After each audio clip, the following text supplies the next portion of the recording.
Или истината за България? Знаят ли ги тук в Брюксел? В момента, за жалост, продължава ехото от скандала със съдебната система. Това, което понякога различава наистина отношението на българските граждани от това на средния европеец е преди всичко отношението към съдебната система. В България тя е с тежко недоверие. Тези назначения, за които говорим и които говорим през последните 3-4 седмици, включително и за главния прокурор, са в лошата сянка на политиката. Нямаме усещане за независима съдебна власт.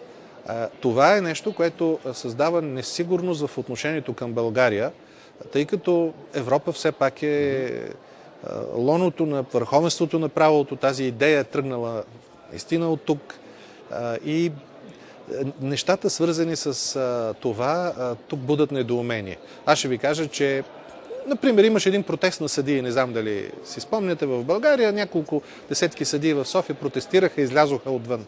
Това беше потресаващ факт, че съдии протестират. В България това мина, да. Какъв знак е това?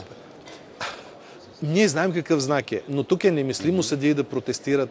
В този смисъл давам така един от примерите за много тежък разнобой. Иначе България е държавата с трайно заседнала на дъното на стандарт на живот и на доходи. Така е. Значи, много големи усилия ще бъдат нужни да се преместим поне едно място нагоре. В този смисъл на нас гледат като на държава, която нито се е възползвала от членството си, нито се е реформирала достатъчно, след като е влязла в Европейския съюз. Това е общата ми оценка. Не се възползваме максимално от тези възможности, но и не правим това, което изцяло зависи от нас, след като влязохме. Изглежда усилието е било да получим поканата, да започнем преговорите, след което... Няма проект за България, няма визия, няма път, няма цел. Така е. Нали, не е въпросът да се влезе в университета, въпросът е да се завърши добре, след това да се намери подходяща работа, да се развиваме. Ние се държахме като общество, сякаш самото влизане е постигане на една голяма цел. Аз не отричам, че това е голяма цел, но членството в Европейския съюз е инструмент да живеем по-добре. Това е средство е. Средство е. Първо беше цел, след това трябваше веднага да стане средство. А ние се държим, сякаш постигнахме целта. И сега се вижда, че дори членството в Съюза, освен да осигурява някакви минимални, наистина минимални стандарти, не прави хората нито по-щастливи, нито по-богати. Пак е в българските политици всичко. Това трябва да се разбере. И в този аспект на разсъждение, личните приоритети на Светослав Маринов, това, за което той работи тук, ето, в една сериозна комисия, постоянен представител, правосъдие, граждански свободи, вътрешен ред.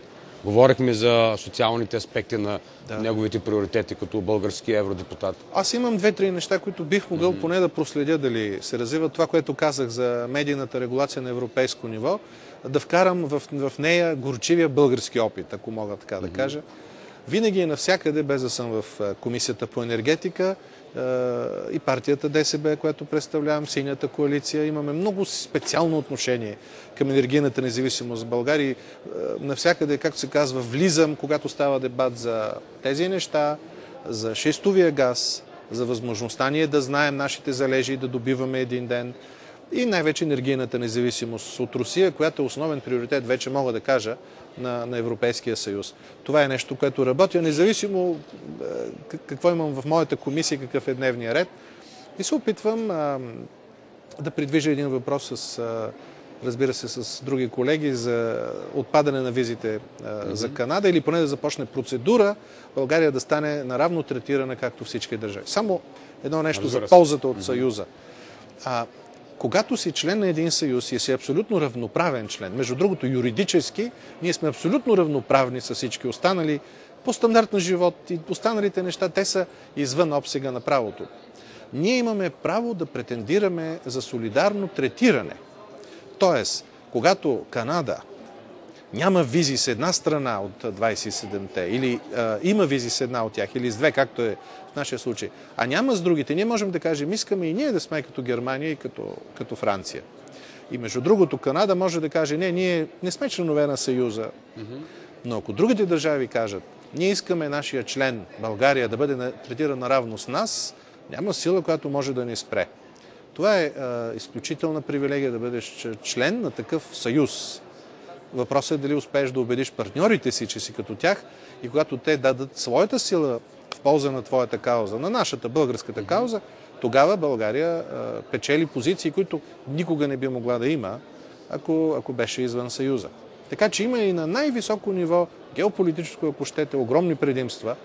Те не винаги засягат българските граждани, всекидневния им живот, но те сменят мястото на България в света. И сами разбирате какво означава, ако България е третирана наравно в света, във външни отношения, за някои неща, наравно с големите европейски сили. Имаме около 4 минути. Гледам часовника, така е. Защото тук колегите се изреждат и всички държави нормално искат да ползват предимствата на телевизионните студия, които предлага Европейския парламент. Един въпрос, който в момента също е актуален. Въпросът е членството на определени държави в Европейския съюз, смисъл на тяхното оставане, смисъл на тяхното съучастие в този голям европейски. България мисля, че не е една от тях.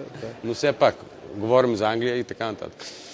Това е нещо, което още при зараждането на Съюза стои като проблем. Знаете, Англия влиза по-късно, известно време е изтласквана, след това е приета. Самата Великобритания винаги има специално отношение. Нека да го кажем. Кризата, в която се намира Европейския съюз, тласка държавите към по-голямо единство. По-голямо единство означава по-голяма концентрация наистина на власт. Не само в Брюксел, защото като се каже Брюксел, се има предвид един символ и в Германия, и в Люксембург, но така или иначе повече правомощия на централно европейско място, наистина за сметка на националните държави. Аз казах, че е много трудно да развиете евроскептицизъм от българска гледна точка, но е напълно естествено да развиете от английска, тъй като англичаните могат да покажат как Европейския съюз забавят понякога техните решения, не им позволява да разгърнат своя потенциал. Така или иначе този дебат в Англия тече и предстои, изглежда, да се проведе референдум след следващите, разбира се, избори. Има известна дистанция във времето. И може да се окаже, че един ден Европейския съюз е по-силен, по-единен, по-концентриран, по-решителен, но без Великобритания. Това не би изненадало никого, макар че като цяло процесът не е толкова едностранен, както твърдят привържениците на тезата за излизането. Добре, два кратки въпроса на финала. Пак да се върнем в България. От този разговор, разбира се, не толкова претенциозен заради времето, което ни предоставиха. И все пак което трябва да разберат. Основното изречение за европейските институции, за европейския прав на българските граждани. Това, което трябва да остане в главите им. Изречението, най-важното за тях. В крайна сметка Европейския съюз е... Изключителни възможности, но никакви гаранции. Каквото си направим, това е. Каквото си направим, но сме наравно с другите. Имаме достъп до неща, които, ако покажем компетентност, воля, реформи, можем да използваме. Това е големи възможности. Големи възможности, но нищо не се дава даром. Дори тук аз казах, минимални стандарти, оттам нататък кой каквото си направи. Какво трябва да компенсираме с професионализъм, с качествен капацитет, потенциал? Тези неща, очевидно, компетентност на нашите представители, те са очевидни. Но демонстрация на разбиране на това какво трябва да правим в собствената си държава. Трябва да реформираме съдебната система, трябва да направим по-ефективно. Трябва да реформираме секторите, които продължават публичните финанси да гълтат и да няма ефективност. Трябва да се помисли за тези неща. Когато се види, че една държава има воля да подреди себе си отвътре, тогава отношението към нея се променя. Всичко трябва да става по тези правила. Ние показахме огромна национална енергия за членство, когато имахме трудности, имаше и предразсъдъци, преодоляхме ги, получихме в изключително тежка ситуация покана 99-та, правихме решителни крачки, движихме се по-бързо, едва ли не от всички, после изведнъж се получи някакво успокоение и се загуби инерцията. Това е. Хубаво. Завършваме така, предстоят светли, хубави християнски празници, гледат ни в Бургас, във Варна, по цяло Черноморие, ще гледат това предаване. Думите, човешките думи, пожеланията на Светослав Малинов към сънародниците ни и към българите, да бъдат заедно с семействата и приятелите си. Аз с нетърпение очаквам това. Просто да се съберем заедно вкъщи и да прекараме няколко дни без да стягам куфари и други неща. Хубави пожелания. Да, и на вас лично, и на семейството ви. Неща. Добре. Много благодаря за това интервю. Благодаря ви. Благодаря още на успех. Уважаеми зрители, гледахте едно, според мен, интересно интервю с българския евродепутат от Европейска народна партия Светослав Малинов, тук от неговото работно място в Европейския парламент в Брюксел. Благодаря, че ни гледахте. Благодаря.